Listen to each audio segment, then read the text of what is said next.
What is up, everybody? We are back for episode number 2 of Stats Over Politics. I am Shaun Holko alongside my guys, Kevin Dent, Garry Tune. But we just got a report, gentlemen. The latest from Adrian Wojnarowski reports that Jaevon is out with a sickness tonight. Jaevon is out with a sickness tonight, according to Adrian Wojnarowski and Shams. So we are without our guy Jaevon tonight for episode number 2, but we are back. How are we doing tonight, gentlemen? How are we doing, Kevin? We're doing well, man. Can't complain. 7 in a row. Riding high right now. Can't complain at all. 7 in a row for the Sacramento Kings. How are you doing, Garry? Chilling. Let's get it. Kings, baby, on a roll. Feeling good, especially off this tough one that we just watched. That was pretty ugly, but hey, a W's a W. We are fresh off of that Kings win over the Grizzlies in Memphis, the 7th win in a row for the Sacramento Kings.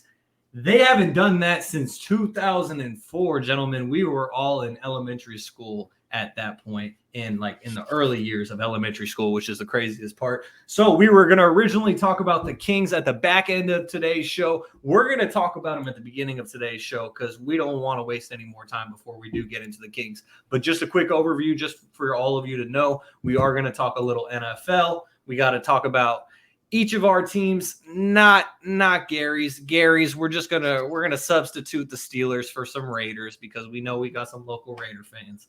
But we're gonna get to the Niners. We're gonna get to the Eagles. The Raiders won a game, so congratulations to the Raiders. We will get to the Raiders later on, and then we're also going to sprinkle in a little bit of college football at the end. So, gentlemen, let's not waste any more time. Let's get right to it. As the Sacramento Kings have won their 7th game in a row. I personally can't believe it. And then you think back to it with that Miami game and the Golden State game on the road. The Kings could potentially be on like an 11-game win streak right now. They don't want to hear that. They don't want to hear that. They don't want to talk about that.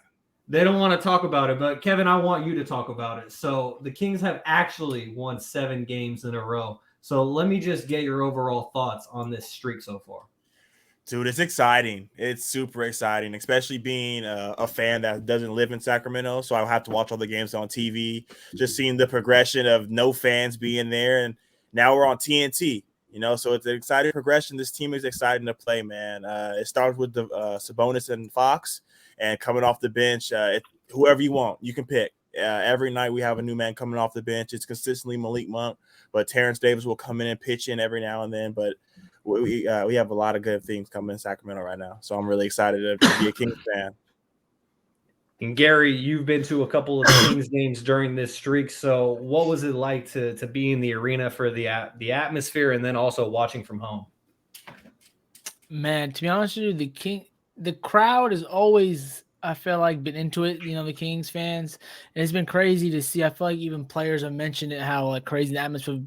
I'm sorry, the atmosphere can be, especially like I've been walking around and you hear even other people that are not really even our fans. Like other game, we had a lot of Golden State Warrior fans. We already know a lot of bandwagon, let's be honest. But they're even saying a playoff game in this building would be blow the roof off this place. You might actually be able to see the beam inside if they blew the roof off. And no doubt we're gonna do something like that. But I think that, to be honest with you, we're riding our highs right now. We're being a young team. To be honest with you, the stat I like that I've seen today, they're playing clutch moments, and that's why I'm liking them. And they're playing good. They're playing so-so. Let's say, okay, the game right now just tainted by this whole feeling because literally, I don't know. I know you guys are both watching this. We had 4 turnovers in the last 4 minutes at least. It was sloppy play, but at the end of the day, they got it done. They made a clutch free throws. De'Aaron Fox hit a great midi to get us a couple points extra here. And I think you could tell Memphis was really trying to punk them today. You know what I'm saying? So them just standing up a little bit and fighting back and, just trying to – these road games are going to be more key for us than the home games. The home games, you could tell the crowd, helped them through a couple of those games. So I feel like these road games are really going to toughen them up. I don't want to ride too high, I'm scarred. I don't want to ride too high, but we're doing good right now. Understandably so. Garry is a pessimistic Kings fan, as we all are. And I just want to get to one of the comments on our YouTube feed real quick. And we appreciate everyone who's tuning in on YouTube and Twitter at Stats or Politics on Twitter. Check us out at Stats Over Politics on YouTube. Our guy James saying get well soon to our boy Toddy. Hey, Toddy, we better not see you in the comments. Otherwise, you got to hop on the feed right now. Me and Kevin, we were talking about it. But I was wondering the same thing. Is he going to hop on comments? That's something that Kevin and I were talking about. Paragraphs in there? Well, I mean, I was thinking about it. Like, if he can't talk, but his thumbs can work, then that's understandable. But get well soon to our boy Toddy. So anyways, this Kings 7-game win streak, I was saying how there's those 2 losses against Miami, against Golden State, which were questionable. I mean, who knows if the Kings actually do win those games, but the Kings were in them down the stretch, and then calls at the end of each game did not go in the Kings' favor. That's all I'll say. So it's well documented that the Kings, they lost their first 4 games of the season. They lost at home against the Trailblazers and the Clippers. Then they went to Golden State. They lost to the Warriors in a close one. Then they got banged by the Grizzlies. The Grizzlies at home, I was at that game, and that was the last bad loss for the Kings as they lost 125-110. At that point, they went 0-4, and I did not feel great about the outlook of this season for the Kings. Then they won that game against Miami on a Saturday afternoon, I think it was. Then they won at Charlotte. The questionable game in Miami, they win on the De'Aaron buzzer beater from 3 in Orlando. They lose at the Warriors in a questionable one. Then that takes us to the streak. It started off with a really great win. Let's not forget about that. At home against Cleveland. And we didn't have an episode last week. We'll tell you all later why. But we didn't have an episode last week. So it's been a while since we all talked to you. When we last had our episode, we went into the 4-game week. And all of us got our predictions wrong. We will just say that. All of us got our predictions wrong. None of us thought that the Kings would go 4-0 in that week, let alone 7-0 since we last talked to you all. So the Kings beat the Cavaliers. Then they went to LA, beat the Lakers. They won at home against the Warriors. They absolutely embarrassed the Brooklyn Nets on national television and put up 153 on them, nearly a franchise high, 1 point short. Then they beat the Spurs. They barely beat the Pistons. And then that takes you to tonight where the Kings win in Memphis against the Grizzlies. And it looked like they were going to fall apart late. So, Gary, this is something that Kevin and I were talking about before we started recording, is that any Kings team of the past, they crumble in situations no matter what. Years past, they have a lead, double digits. It got up to 14 at one point. It was consistently around 12. That's where it was going into the third quarter or into the fourth quarter. And the Kings, they were able to hold on. John Morant put up 18 points in the fourth. And the Kings held on for the win. So to you, do you think that this was just one game, or do you really think that this could be a change in the future of the Sacramento Kings to where this team will actually pull out the close games?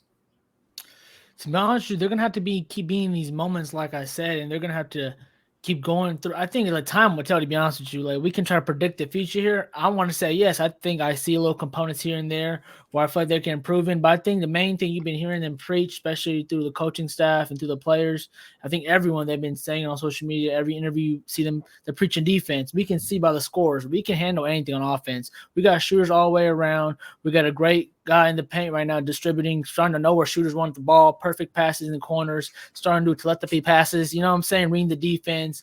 De'Aaron's being an all-star. We already know that. I want to talk about our chat a little later on in a second, but one of the little thoughts I had after you guys were talking, but I just think we can score with everybody. I think everyone in the league knows that because we're not really hesitant right now during the regular season.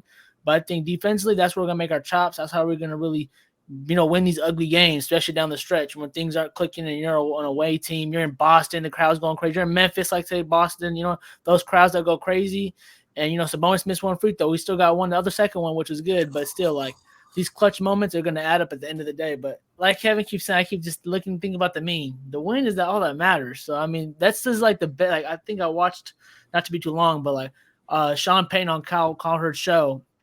And he was talking about how basically the best days on Mondays, in this quote, tomorrow, then the next day when they look back at this game is really wins, but there's so much to clean up and fix, which is the perfect component for a team. You know what I'm saying? You want to keep getting wins because, that's going to help us in the standings, give us a good seed, and get us some home playoff games. But, winning, but so many things they can fix and get better at. So I think if they can tighten them more up in situations and put more of a full quarter game, I think that's when they're going to be in their stride. So, Kevin, is this for real? Like, is this Kings team different than what we might have seen from the last 16 years? Only when it comes to closing out games. Yeah, 100%. I would have to say so. Like we mentioned before the call, we've seen plenty of teams come through Sacramento and trail the whole game, and then they know that the Kings are to give it up. The Kings had an opportunity to give it up. They all rallied behind each other and figured it out. It wasn't pretty, like Garry said. It definitely wasn't pretty. But to be able to win a game like this shows a lot. Yeah, it's easy to win a game when you score 153 points. But when we're not clicking like that, when Sabonis isn't going 20, 20, and 15, we're going to have to figure it out. And it wasn't a good shooting night, but we were able to figure it out. So this was definitely a good big-time win. So then that leads me to my last question when it comes to the Sacramento Kings. And that's, how long will this winning streak last? Right now it's at 7. The Kings got a back-to-back. It's a tough back-to-back tomorrow night in Atlanta against the Hawks. Kevin Huerter revenge game. I already see it on the radar. Give me a 30-piece. Just lock it up. Give it to me. I'll bet for it. We know Toddy and me, we're betting guys. Give me a Kevin Huerter 30-piece tomorrow night. So we're not even going to give our picks yet for how long this streak might hypothetically last. And we love our boy Toddy, but we remember last week when we were saying how long will the 49ers and Eagles streaks last? If Toddy was here, he'd probably say the Kings are going to win the rest of the season, no matter. They're not losing another game. So the Kings, they play at the Hawks tomorrow night, and then they play at the Celtics on Friday night, and then back home against the Suns on Monday night. And then, oh boy, next Wednesday, we will have another episode before we get to this game. So we got 3 games in between now and next week's episode.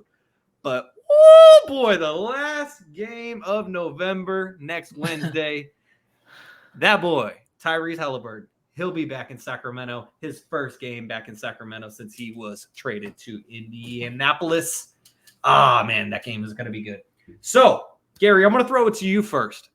How many games do you think the Kings are actually going to win in this entire streak? Where does it come to an end if it has to? By the time our next episode, we got, 4 games? 3. 3. Oh, it's about to be tough. Atlanta, Boston, and the Suns. Let me see here. This is pretty. I think we're going to go 2-1. Okay. So where does that loss come? We're gonna beat Atlanta, lose to Boston, and beat Phoenix. Okay, I'm not mad at that. Kevin, how about you? Where does the streak end? Unfortunately, I think it's gonna end on Friday. Jason Tatum is just playing at an insane level right now, and to be honest with you, the fact that we're gonna have to throw Kevin Huerter out there, and I don't know. Jason Tatum's going to come out there and do his thing. But if we can control Jason Tatum and we can push it after that, I think we can go for a while. But if I had to put a guess to it, I would say Friday at Boston. So do you guys remember how many games I said earlier the Kings should have won by now in a row? Like if those 2 games, the Miami game and the Golden State game went their way? 11. The Kings would be winners of 11 in a row. The Kings are going to get to 11.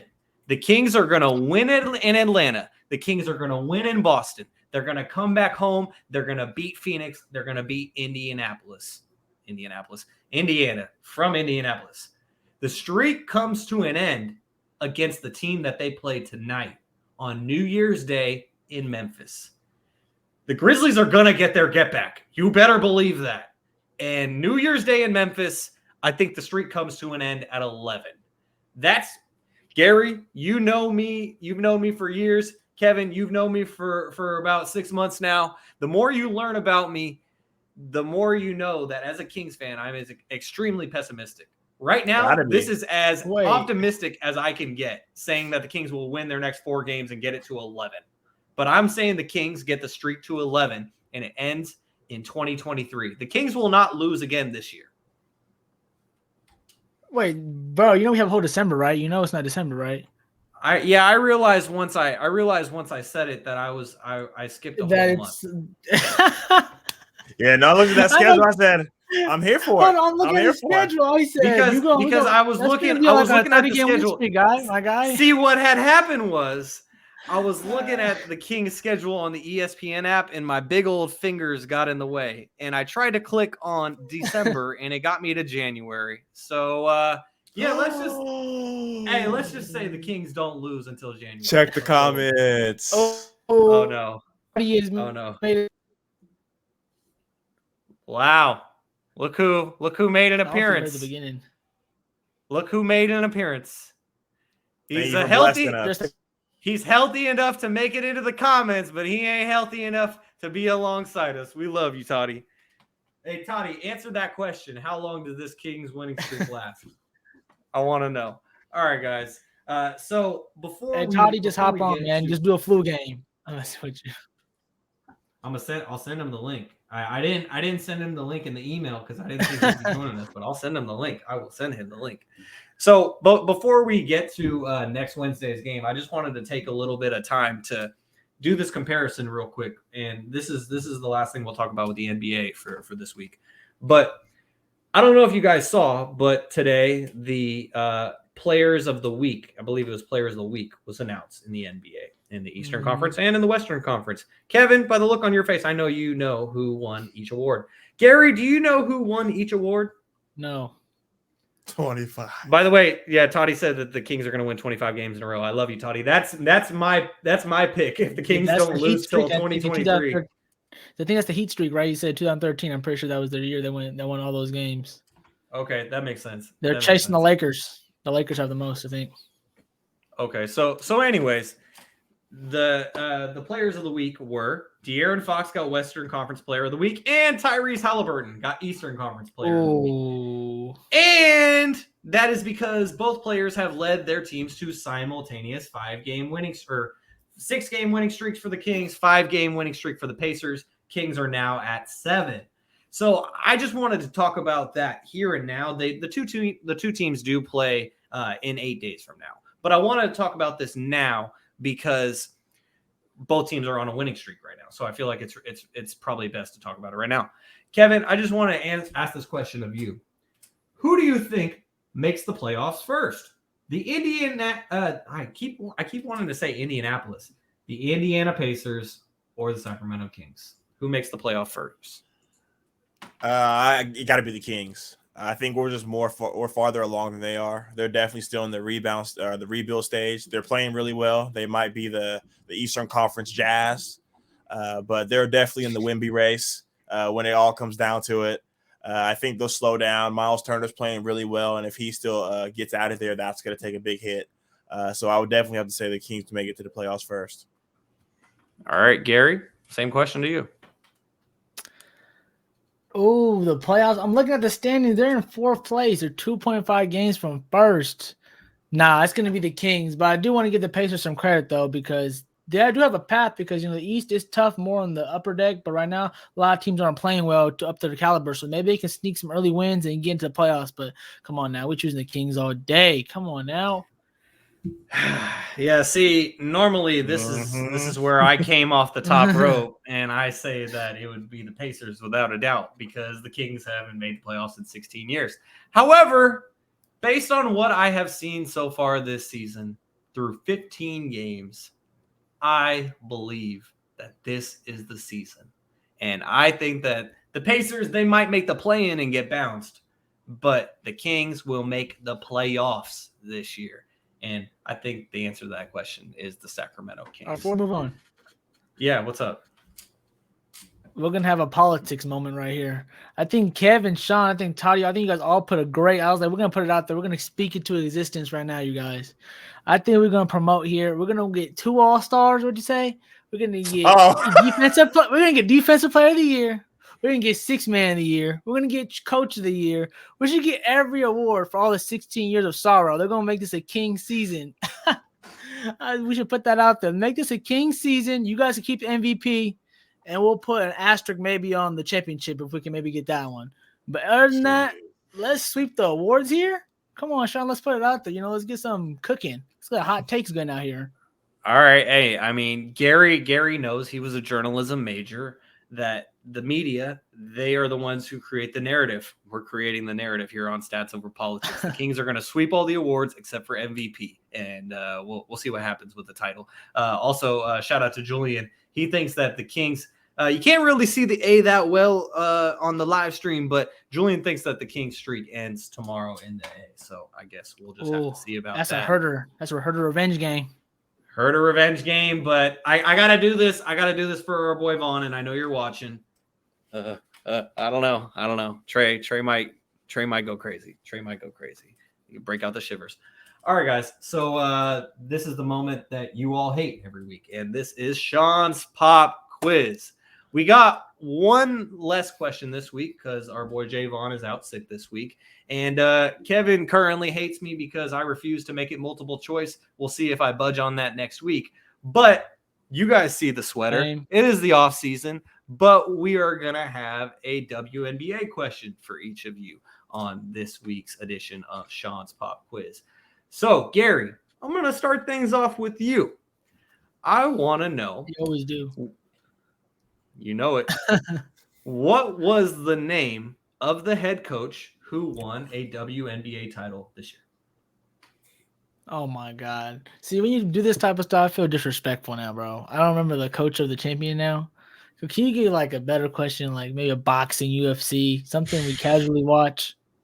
I'll give you UFC next week, but do you have any time? All right, Kevin. I guess, clue. Kevin, because Sorry, I feel like if I gave a multiple choice on this question, then it would be really easy. But no, all right, it's not Derek Fisher. I know that, and he got fired from the Sparks, I think, last year, right? Well, just because you get fired from somewhere doesn't mean you can't go somewhere else. Yeah, I don't know if he's on the bench somewhere else, is he? I don't think so. All right. So the name of the coach in her first season as a WNBA head coach from the San Antonio Spurs to the Las Vegas Aces, it was Becky Hamm. All right. I would have known that one. I wish I would have got that one. Kevin knew that one. I should have got that one. You're right. That's probably the only coach I know like that. Man. I know, and see, that's the only reason I would have got. And that's crazy because when I looked at the Spurs bench, I was like, oh, I know Becky Hamm is not here no more. I forgot where she went. I was gonna search it up after the game too. I was like, I know she's coaching somewhere. I remember because I remember everyone she's supposed to be the one to take the Spurs over, but in her first year, she still probably will take over the Spurs. When Pop is done, she probably still will be the one to come back. But for now, she's going to stack her rings in the WNBA because she showed up in the WNBA. She did inherit a MVP in Asia Wilson, who won the MVP again this season, and also 209's own Chelsea Gray, and she won the finals MVP. Yeah, Toddy said that was easy. I mean, apparently not for Gary. Nope. And so, anyways, let's put some respect on the Las Vegas Aces for sure. All right, so Kevin. If you were paying attention to this year's WNBA Finals, then you would know who the Las Vegas Aces beat in the WNBA Finals this year. They beat... Who lost the WNBA Finals this season? It wasn't Connecticut, but I don't know why I want to say that so bad. Because the Aces beat Seattle. And who did you... It wasn't Connecticut. It was whoever Connecticut lost to, but I can't remember.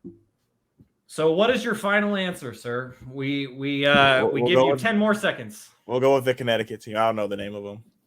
Okay, so you're guessing the team from Connecticut. That is the Connecticut Sun, and you are correct. Look at that. Whoa. He got it right. Oh, first one on the board. First one on the board for Kevin. First one on the board for Kevin. And look at that. The guy who was complaining about no multiple choice ended up just guessing it out of the air. So the Connecticut Sun was the answer. So that concludes this week's edition of Shaun's Pop Quiz. We hope we all have learned a lot more after this. All right. So, guys, let's get to the NFL now. And last week, the Raiders, they got absolutely embarrassed. They lost to the Fighting Jeff Saturdays. But, hey, they bounced back this week, and they swept the Broncos, who they would call the Donkeys. And they defeated the Broncos at Mile High Stadium, which I will add is a beautiful stadium. But the Raiders got the win this past weekend. So, hey, Kevin, is Josh McDaniels going to win Coach of the Year now? I don't think that was enough. the Broncos aren't really a good team to beat, and the fact that it came down to what it came down to just shows that it was just two bad teams and somebody had to win. Well, actually, I'm wrong. They could have tied, but Broncos country. That's right. That's right. So, Gary, I mean, we're covering the Raiders simply just because we know that there are a lot of Raider fans in NorCal since they used to belong here. The Broncos, they're obviously not riding anymore, but are the Raiders, I mean, they still have time left in the season. Will they make the playoffs? That's what I was just looking at. They're only, I think, I believe 2 games out from a seed still. And let me double check. You can double check that real quick. But they're not too far out. Their rest of the teams that got on the schedule, it's going to be pretty tough. They got the Seahawks, who are obviously cooking right now. They got the Chargers, who ain't backing down. The Rams, they're pretty much done for. Patriots are not backing down. I know my Steelers. We're gonna fight. We're gonna lose, but we're gonna fight. We're gonna fight. And you got, I was about to might go to this game, Niners versus the Raiders in Vegas. I was looking at tickets today. Hey, bro, be safe. Be safe. That would be dangerous. Be safe. Well, I'm not on either side, really. I might just be neutral. Gary's going to be an innocent bystander watching an innocent Niner fan get stabbed. I'm just there to make videos to put on Twitter or something like that. It's not like Oakland yet. Yeah, I don't think it's going to be like that. But and they got the Chiefs at the end. Oh yeah, for sure. Yes, keyword. And they got the Chiefs. So I think if the offense has been doing pretty well. It's their defense sometimes has been lagging and lacking. They haven't really been getting pressure. They got the guys up front and the back end. So I feel like really the Raiders, they have an opportunity. They don't have to really get some clutch wins. But obviously I feel like Daniels, I think they need some more time. They switched coaches this year, so I think they're going to need more time. What's happening here? So Josh McDaniels is a prime example of a guy who knows X's and O's really well, but doesn't really control the locker room as well. He doesn't relate to guys as well. Jeff Saturday, I'm not going to dispute his X's and O's because I don't know enough about Jeff Saturday's football knowledge. I mean, he was a Pro Bowl center for like 15 years, so that's good for something. But Jeff Saturday, you can see that the locker room kind of rallied around him. Hey guys, guess what? We got our first spam bot in the comments. That's cool. Why I said, what's happening? Gary's like, ooh, private dating. I saw that like as soon as that popped up. I just looked into the chat. I'm like, what's happening? Are we getting hacked? Are we getting hacked right now? All right, so I just blocked that user. That's cool. The magical powers of StreamYard. Anyways, so wow, that totally just killed my train of thought. But the Raiders, I don't think the Raiders will make the playoffs this year. But if they can salvage this season to at least make Devontae Adams want to go back for year number 2, then I think that would be considered a win for them.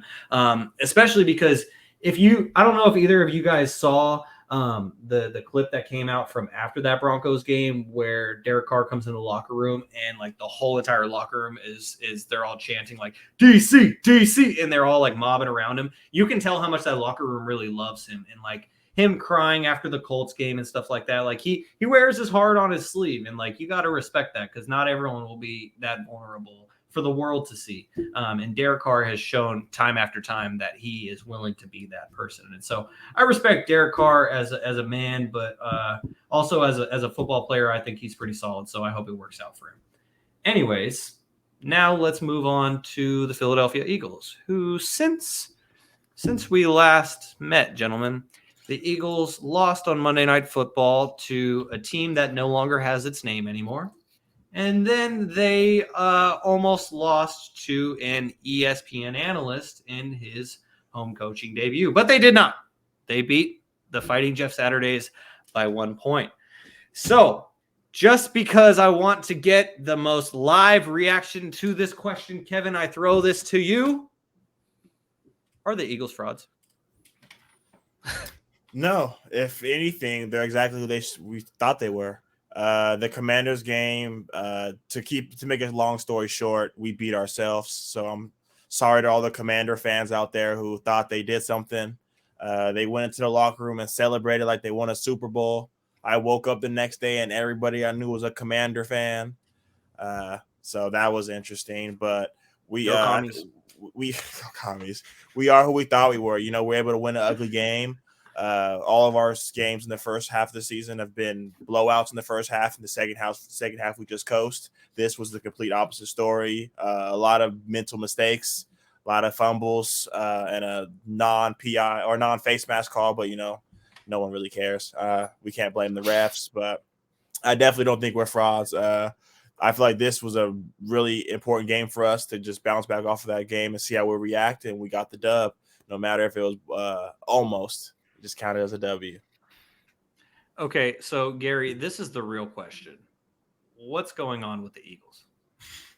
I got a question for Kevin. Like, okay, it's hard for me to go against the Eagles. You know what? Me and Kevin have no rooting interest against each other. I kind of go for the Eagles because I hate the Cowboys so much. So I kind of like to see them win. From my family perspective, while I have these different conversations going around. But I feel like the Eagles are kind of one-dimensional in a sense. Like, I feel like they can only win one certain way, and that's all I'm nervous about them. And I feel like they always say, a team any team that has a running quarterback, especially out the gate, they always do great. You can just look at history. You can go back all the way to when Colin Kaepernick came out. You can go to Cam Newton when he came out. You can go Josh Allen, Patrick Mahomes, any guys that are really good. Lamar. It's all about if they're gonna figure you out. You know what I'm saying? I don't know if they're going to figure out Jalen Hurts because I feel like he's making his right strides. And I remember I sent you guys the podcast. You guys are shocked I was watching that podcast with the Kelsey's podcast and the brothers when they had Jalen Hurts. So I feel like he even knows and he's awoke to the fact that, he's not walking around like I'm perfect at everything yet, which, a lot of quarterbacks, some Patrick Mahomes can walk around like that. He can act like he's not, try to be humble, but he knows he's the man right now. You know what I'm saying? So I feel like Jalen doesn't know he's not all the way the man yet, but he's a great leader. So he's taking them there to the right places. I just don't know when it's crunch time, it's grind time, are they going to be able to capitalize? That's the only nervousness I got with the Eagles. So the real question that I have for you, Kevin, and obviously that was all in good fun. The Eagles lose one game, and now we all have to ask if they're frauds. But the real question that I have for you, though, because the Eagles, they did sign Ndamukong Suh, and about 5 years ago that would have been a huge signing. Right now, it's still a good signing. I mean, I would rather have him than not have him at all. It's a body. I think so. It's a body. And so I think the Ndamukong Suh signing, though, was a bit of a panic move for the Eagles. And that's just my opinion because I feel like the Eagles are concerned long-term because you think about what wins in the playoffs, it's running the football and defense. And a lot of teams can run the football effectively, and that's something that the Eagles aren't very good at stopping right now. So genuinely, Kevin, are you concerned at all about the Eagles' long-term success due to their inefficiencies right now stopping the run? Not at all, because as much as you want to say we can't stop the run before the Commanders, it didn't matter. We were still pulling out those games. There's the teams like the Tennessee Titans that are just going to run the ball. They're going to run the ball on whoever, and they're going to have a good running game. The fact that we were able to bounce back, but definitely the signing of Suh was a panic for me. We definitely overreacted. I feel like how we woke up, it was a Monday night game, so Tuesday, listened to all First Take and all that stuff, and all they talked about is how we were frauds, we can't stop the run, and the next thing you know, within 48 hours, we signed two guys who've been sitting on the couch for 11 weeks. Like Shaun said, if this was 5 years ago, then, maybe it's a different reaction. We're going to get Jordan Davis back in 2 weeks, and then all these problems are going to be solved. But we definitely have to fill the hole of Jordan Davis. This just goes to show that as a rookie, how much of an impact he has on us. I don't know this is stats off my head, but I think it's about a 3-yard difference on average run per attempt when he's not there. He's about 6'5", 340 something. If that might be shutting him slight. But he's a big role for us, and I feel like once he gets back, Suh and I can't even think of the other guy's name are going to be great rotational guys. But it shows how much he means to you. Yeah. There's a lot of things we got to remember nowadays. No, it's all good, kid. Don't let him do that to you. At the end of the day, when it matters, Suh and the other guy will be sitting there with a clipboard. So that's all good. He will have a clipboard because he's just another guy. So our guy gave us the perfect segue, because there's a new number one team this week, apparently, according to Mr. Jaevon Toddy, and that is the San Francisco 49ers, who won 38-10 on Monday Night Football from Mexico. And last week, the the 49ers on prime time once again. They defeated the Los Angeles Chargers. I got to give myself a little bit of a pat on the back that I didn't say San Diego. So now I'm not ready to go all the way here with this question. But now this next question, gentlemen, and I'm going to give this to Garry first because I feel like I already know Kevin's answer. But the question that I have for you, Garry, after what we have seen with this 49ers team since they have acquired Christian McCaffrey, this team is different. This offense is different. Jimmy Garoppolo is different. Why? Because he has an elite check down option. That is why. But the question that I have for you, Garry, is will the 49ers win the NFC? No. They're the greatest. Yeah, no, they're not winning the NFC, bro. I don't know what you guys. I love how quick that came. No, no hesitation. No. I love it. No, not at all. I got to give it to you guys, Shaun and Toddy. You watching right now? This Niners team is scary. I give it to you. They're scary in the sense of defensively. They're bullying people. They got like 3 in every position you can look. They have an all-star type player. They have an all-world player. I seen the stats today. Like they're like the 3 guys, Debo, Kittle, and McCaffrey, have the number 1 in yak yards. You know what I'm saying? So they're getting yakking all over everybody right now. So you guys are riding high, and as you guys should. But let's just be honest. I'm just waiting for the time. It's just like you guys in the Niners, you guys in the Cowboys just feel kind of same to me all the time. Like, just wait to the biggest moments. Okay, you guys got the Super Bowl, we get it. But when the biggest moment calls, is Jimmy G gonna be the man holding the trophy? Like, I just can't see. I just don't. No matter how much the team loves him, I just feel like there's gonna be a time where he's got to make a couple big plays. And when you're going, if you guys, let's say, so the best case scenario, you guys get to Super Bowl. It's gonna be my opinion, the Chiefs again. Is he going to be able to make those couple big plays off schedule, those big plays when everything's cracking, falling down, they getting turnovers, you know what I'm saying? That's the only problem I got with my guy Jimmy G. And now I'm wondering too, I wish Vaughn was here right now to ask him this. Like, what's happening? You guys are going to keep him now? You guys still stuck in the middle on Willie what to do? I know that's like a next year question, but still, it should be creeping in your guys' mind. But okay. I'm sorry, Garry. I'm going Eagles. Okay. Or Bucks. I ain't gonna lie. So, I still got a Tom Brady attack coming in a little back end. Yeah, of course you do. All right. So our boy Jaevon, he's watching. He's in the comments. And Vaughn, you know that I'm always on your side, brother. But oh man. Like when we're talking about the sample size of Cowboys fans versus Niners fans, okay, I do think that what Jaevon said is true. Cowboy, and for our audio-only listeners, Jaevon said, Cowboys fans are delusional, Niners fans are realistic.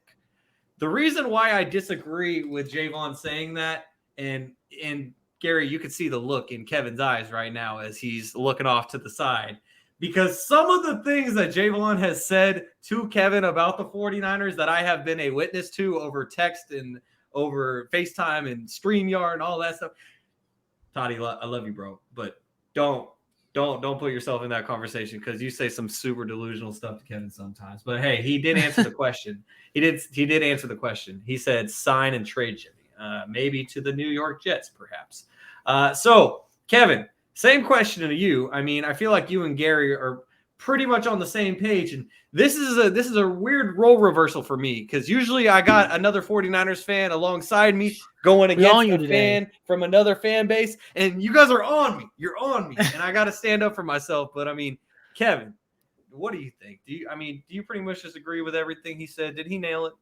I think he nailed it perfect. The only thing I would say is let's not get too high. You guys beat 3 teams that aren't going to make the playoffs. So let's give it a couple weeks. Let's see if you guys can play some real competition, and we'll go from there. But I don't see you guys coming out of the NFC. I'm holding on for the Chargers to make the playoffs just to prove you wrong on that. I'm holding on for the Chargers because the 2 teams that we beat in our division in the last couple weeks, they ain't going nowhere. That crazy. The Rams released Darrell Henderson. Today, out of nowhere, they're just saying, "No, I'm done with this year." Okay, So when I before I introduced this question, I said that I'm not ready to go all the way. All the way meaning that I'm not ready to ask, will the 49ers win the Super Bowl? I'm still very scared of the Kansas City Chiefs, the Buffalo Bills. There are several teams in the AFC that I would be there are several teams that I would be scared of for the 49ers to match up with in the Super Bowl hypothetically. But I will say yes to the answer to this question. I will be the one to stand alone on an island. Kevin's going to roll his eyes. I'm a biased 49ers fan. But you know, what I have seen from this team, and especially from Jimmy Garoppolo looks different because of Christian McCaffrey. And it's just because in all of those situations in the past where Jimmy would look, option number 1, covered. Option number 2, covered. Option number 3, in the flat, check down, covered. What am I going to do? And then he would try to move around in the pocket. And then half the time he would just throw it up into space, hoping someone would go get it. Now Christian McCaffrey's right there. That makes a big difference. And this podcast is called Stats Over Politics. So let me hit you guys with the stat real quick. And this came from Nick Wagner of ESPN. He said, the 49ers offense before the Christian McCaffrey trade, they averaged 20.3 points per game, 340.2 yards per game, 41% on third downs, their conversion rate. The 49ers, since trading for Christian McCaffrey, have averaged over 8 more points a game at 28.5 points per game, 396.5 yards per game. That's up by 56. And then a 55% third down conversion rate. That's up 14%. The offense is significantly better with Christian McCaffrey. And when the offense was inconsistent, as it will be with Jimmy Garoppolo as the leader of the offense, before Christian McCaffrey, the offense was inconsistent. It still will have its moments of inconsistency because, like I said, Jimmy Garoppolo. But the thing is that there will be less and less of that when you have an insurance policy like Christian McCaffrey. And I'm just going to knock on wood real quick when I say insurance policy. I hope the 49ers have a good insurance policy on Christian McCaffrey. Nevertheless, I do think that he has made that much of an impact on this team. And for that reason, right now, I'm ready to say that the 49ers are going to win the NFC. Because to me, everyone else seems to be on the 49ers level in the NFC. And when it comes to the playoffs, like I said earlier, defense, running the ball, 2 things that the 49ers excel at. I'm confident in the 49ers at least getting through the NFC. Getting to the Super Bowl, in my lifetime, I've watched them lose 2 Super Bowls. I have not seen them win a Super Bowl in my lifetime. So once they get there, I don't feel as confident. But getting to the dance, getting to the game, right now I'm ready to say it's going to happen. Well, if they get the high seed, they have a chance. Yeah, and right now they're at number 3. Yeah, I mean they're at number 3 right now. Yeah, Kevin, I heard that. Yeah, they might. Yeah, the Sea Chickens, they're not going to do anything. The Sea Chickens. The Sea Chickens. I mean, there's another thing that I call the Seahawks, but I'm just not going to say it on the internet. But before we move on, I have to address Toddy's conversation, Toddy's comment. So I'm just going to run through the Niners, who you guys Niners play. So real quick, Kevin, just for our audio only listeners, Toddy's question was: the Eagles played real competition with 3 question marks. Okay, Kevin, continue, please. So I see oh man, maybe I'm seeing this wrong. I see a 19-10 loss to Chicago. Okay. Oh, I see 11-10 to Denver. I was there. It was rough. I was there. It was rough. Atlanta. We don't even got to talk about that. Shout out to Toddy's cousin, though, putting in work. Hey, shout out to Mike. So, I mean, in Kansas City, everybody can't beat the Chiefs. So that's good. So out of the 4 losses, you guys lost to 1 good team and 3 teams with top 10 picks. Congratulations. You guys lost to lottery teams. Kevin is being spiteful right now. I ain't gonna lie. He's on you, Shaun. You better come back and say something right now. Our guy James, he said, I know Kevin talking about real competition. Look at the Eagles. Yeah, I ain't gonna lie. The whole NFC kind of whacked to me. I'm looking at this. I'm like, I'm hating the whole board. I know who to pick. I want to say right now, the Super Bowl champion, no matter what, is coming out of AFC.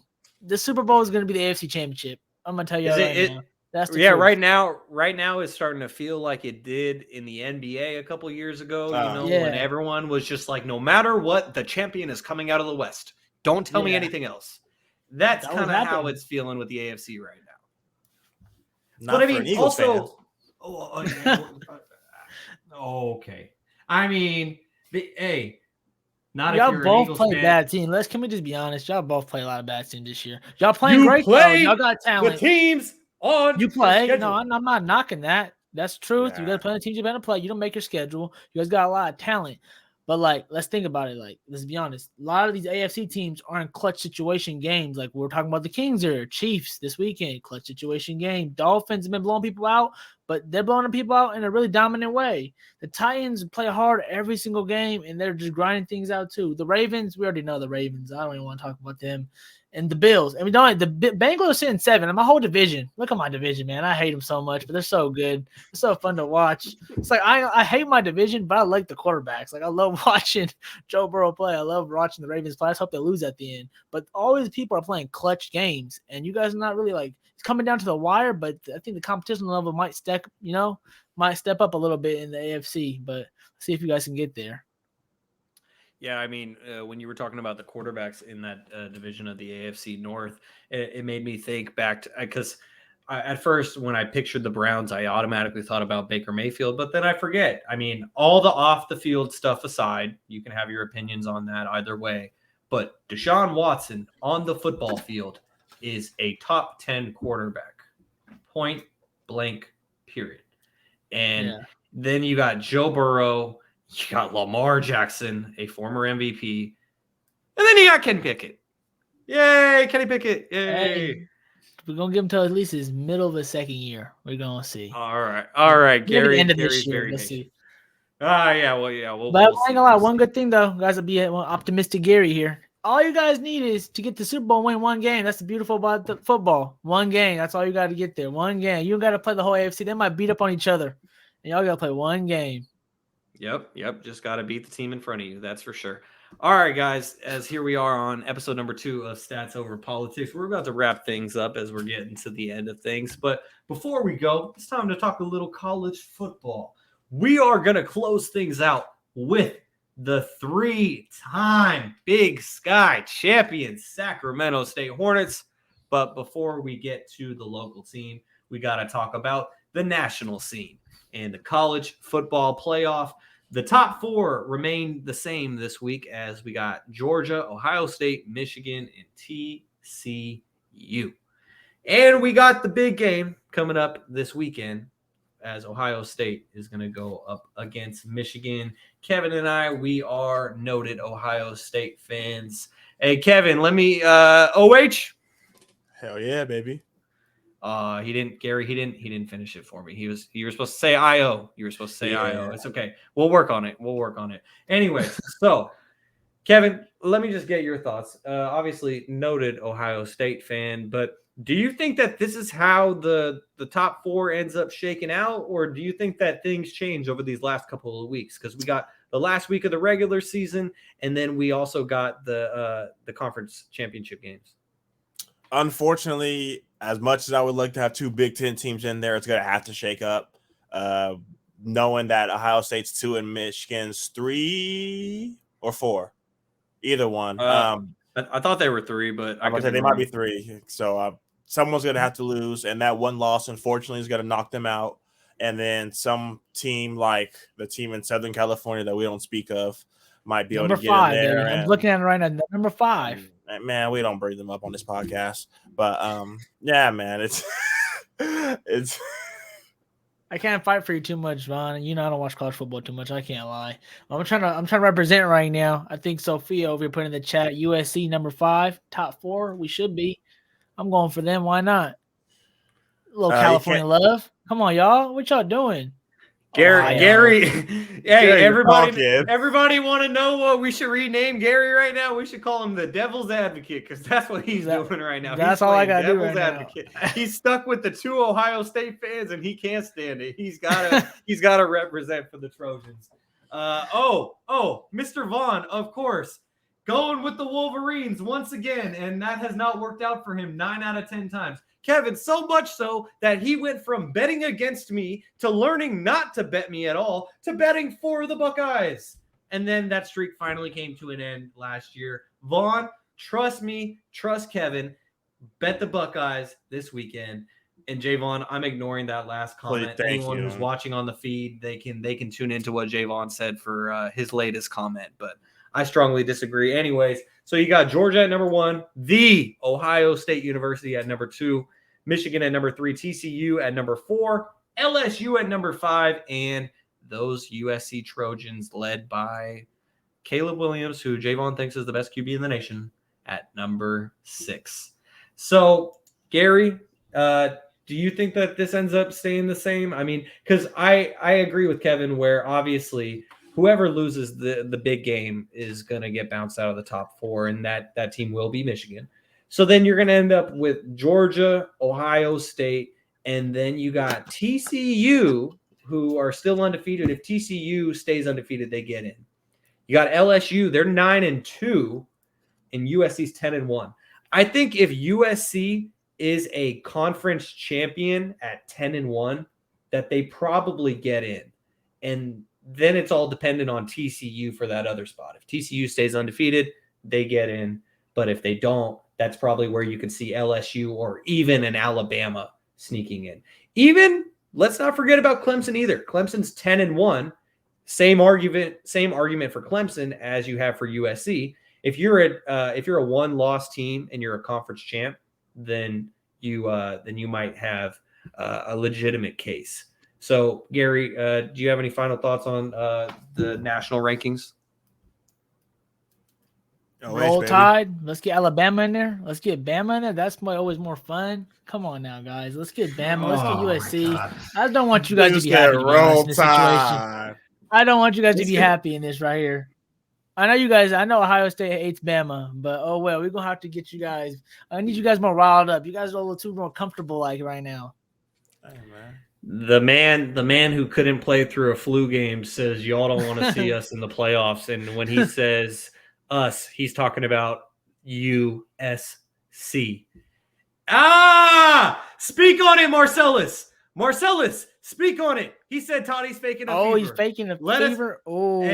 Hey, I got to put on my journalist investigative hat. Gary, put on your journalist investigative hat. Let's go find out.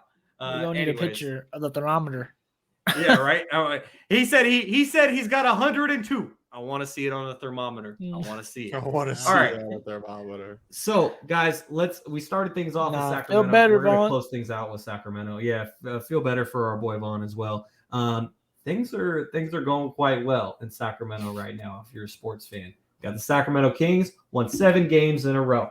The Sacramento State Hornets, Gary, what is it now? 11 in a row? Stingers up, baby. 11-0.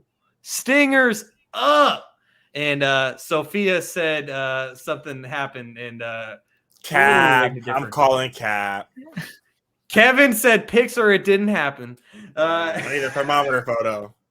So, anyways, so the Sacramento State Hornets, they have won their 3rd straight Big Sky Championship. Normally, we wouldn't talk about FCS football on the pod here, but the fact that Sac State has won their 3rd straight Big Sky Championship when they didn't even win one at all before Troy Taylor showed up. He shows up. They've won 3 in a row now. They're undefeated for the first time in school history, number 2 in the nation going into the FCS playoffs.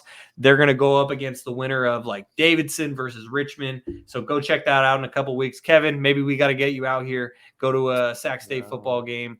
Yeah, it's been phenomenal. Gary, for you as a student, you were out there at Hornet Stadium on Saturday. What has it been like for you, no longer as a student, but as an alumni, to see the Hornets play like this? Yeah, to be honest with you, it was a great atmosphere. The team played great. I got to give UC Davis some props. They tried hard. They made it a tough game towards the end. But, just big shout out to the coach staff. Big shout out to a player, like when we used to cover the Sac State team, it's a small school. Our football is not that big, you know what I'm saying? So for them to put on and put on for the city, change the whole dynamic of a team, build a culture, build a winning culture. It's kudos to them and that whole staff and all the players on that team. They find really hard and saying, putting some respect on their name, and hopefully go dig deep right here in the playoffs and get maybe a couple dig deep in the playoffs and get us a little more something to cheer for. So I think Sacramento should be really proud of them. 3 straight. I think we're gonna lose our coach probably. Who knows at this point? You know how that goes. Now we might lose and everything might go down the drain. But hopefully we don't. Yeah, well, I mean, according to Troy Taylor, he keeps telling Joe Davidson, like, I feel like there's a new story coming out every single season where Troy Taylor has to reassure the Sac State fan base that he's not going anywhere. Eventually, he is going to go somewhere, so we gotta appreciate him deservedly so. Here. Yeah, so thank you to Troy Taylor for everything he's done for us, and we got to appreciate him while he still is in Sacramento. But Kevin, man, what has this been like for you as an outside observer to see what this Sac State football program has done over the last couple of years? Man, it's crazy. One of my best friends played football at Sac State when they were really, really bad. Nanny. So, there was a lot of Saturdays out that field, you know, just waiting for the parties after. But now they're winning. I'm happy to see it. So I'm happy for the city. It's big for the city. Not 1, not 2, but 3. So now it's time to go bring home a natty, man. Straight up. Stingers up, baby. That's definitely the biggest thing because, like, when Garry and I were seniors in 2019, that was the first year that they won the Big Sky Championship. And it was a whole shock, like the whole run and everything. They get to the playoffs. They host a playoff game. And then they get bounced on their home field in the first round of the playoffs. It was technically the second round because they got a first round bye. But in their first playoff game, they got bounced. The next year, they win the Big Sky again. They have a home playoff game again, and they lose on their home field again. So now this year, it's the third time they're back in the playoffs in a row. Now it's about not only winning a playoff game, but like you guys said, going all the way, winning the Natty. And my biggest takeaway and my final thought is that I heard all of the football players after saying that this is great. I'm happy to get this Big Sky ring, but we're not done yet. We got a lot more left to accomplish, and that's something that I'm proud of as a Sac State alum. So any final thoughts, gentlemen? Kevin, I'm going to throw it to you. Any final thoughts for our listeners? No, man, but next time we come here, Eagles will have another win on our record, and we just going to keep on going, baby. Fly, Eagles, fly. Garry, final thoughts, my friend? Like Beam. What else? Beam team. Come on now. Beam team. Beam team. Hey, make sure to like and subscribe to our YouTube channel. Follow us on Twitter at Stats or Politics.